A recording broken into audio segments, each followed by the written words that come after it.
Hey everyone, welcome back to the channel. Today's topic is environmental scanning. तो देखते हैं environmental scanning होता क्या है.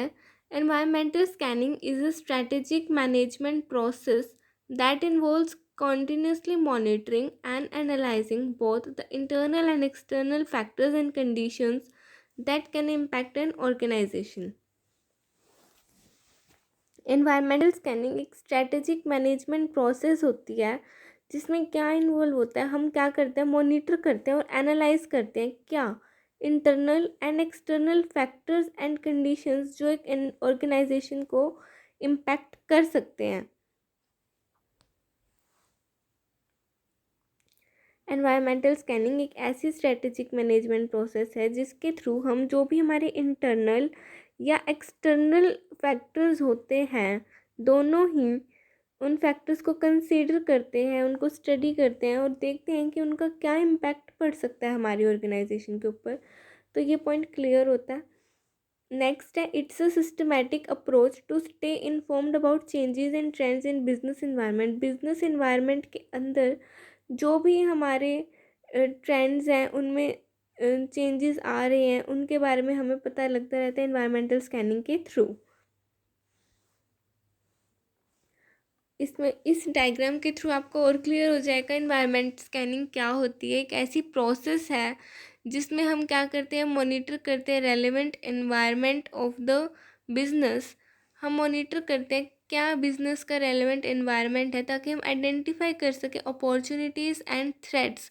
जो भी बिजनेस को अपॉर्चुनिटीज़ या थ्रेट्स अफेक्ट कर रही हैं उनको मॉनिटर कर सकें. किस लिए? For the purpose of taking strategic decision. Means proper decision लेने के पर्पस से हम एनवायरनमेंट स्कैनिंग करते हैं.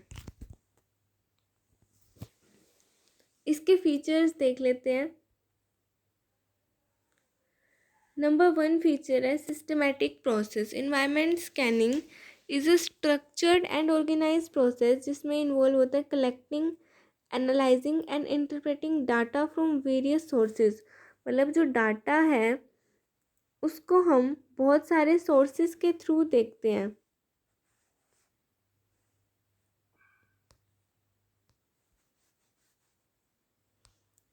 जो हमारा डाटा होता है उसको हम बहुत सारे सोर्सेज के थ्रू कलेक्ट करते हैं, एनालाइज करते हैं और इंटरप्रेट करते हैं.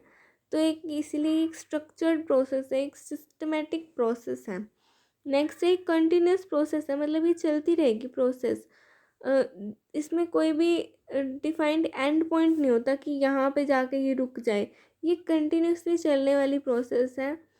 Changes in external environment are monitored continuously. जो भी एक्सटर्नल एनवायरनमेंट में चेंजेस आ रहे हैं हमें उनको मॉनिटर करना पड़ता है रेगुलरली. थर्ड है हमारे पास comprehensive. It considers a wide range of factors. इसमें बहुत वाइड रेंज ऑफ फैक्टर्स होती है including economic, social and political, technological, environmental and legal aspect.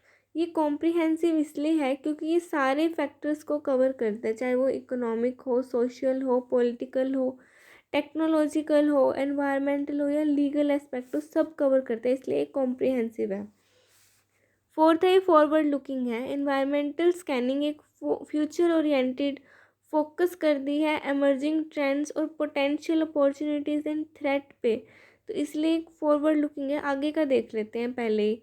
मतलब it helps organisations prepare for what lies ahead. आगे क्या रखा है वो हमें पहले ही पता लग जाता है. फिफ्थ है हमारे पास strategic focus. The gathered information is use to inform strategic decision making. में जो भी हमने अब तक इन्फॉर्मेशन कलेक्ट करी है उसका क्या यूज़ होता है ताकि हम अच्छे से डिसीजन ले सकें.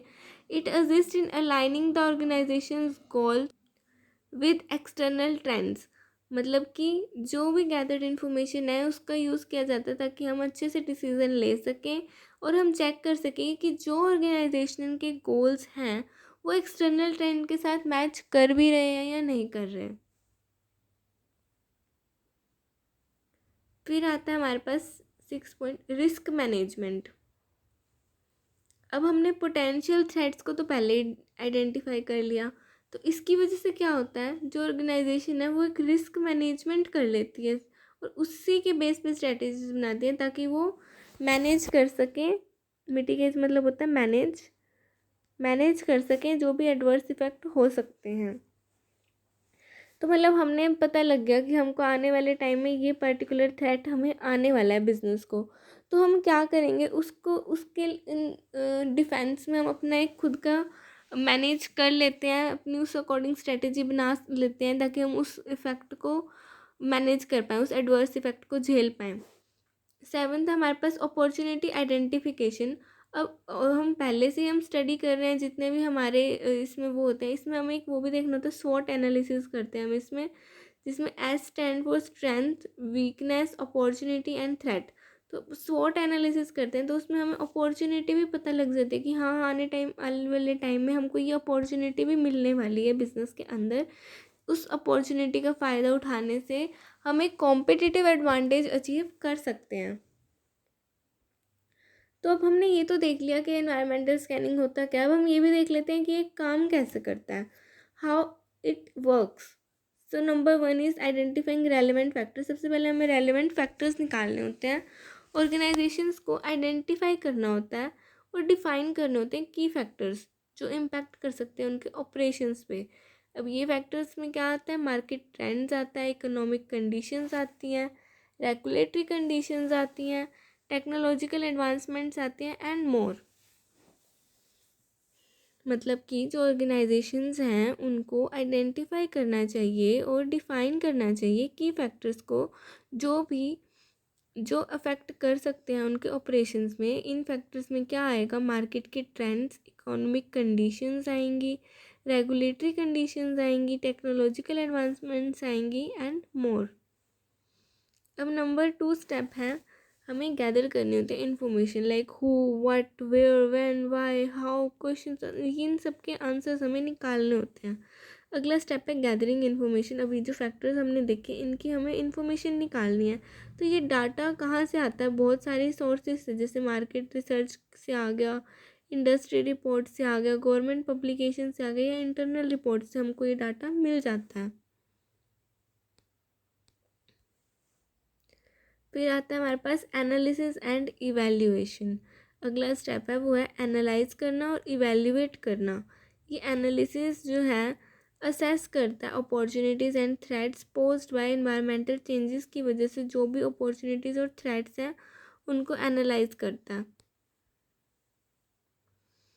फोर्थ पॉइंट है हमारे पास updating and adapting. Organizations need to regularly update their understanding of the business environment to ensure that their strategies remain relevant. इसका मतलब ये है कि आपको ज़माने के साथ अप टू डेट रहना होता है।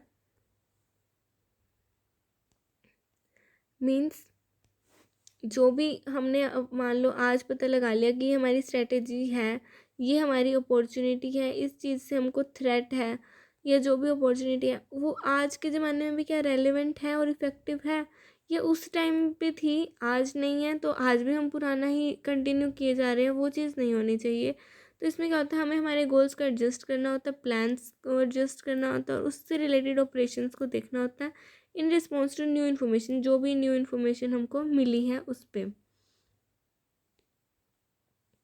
So guys, that's all for today's video. If you like my video, please do like, share and subscribe to my channel. Thanks for watching.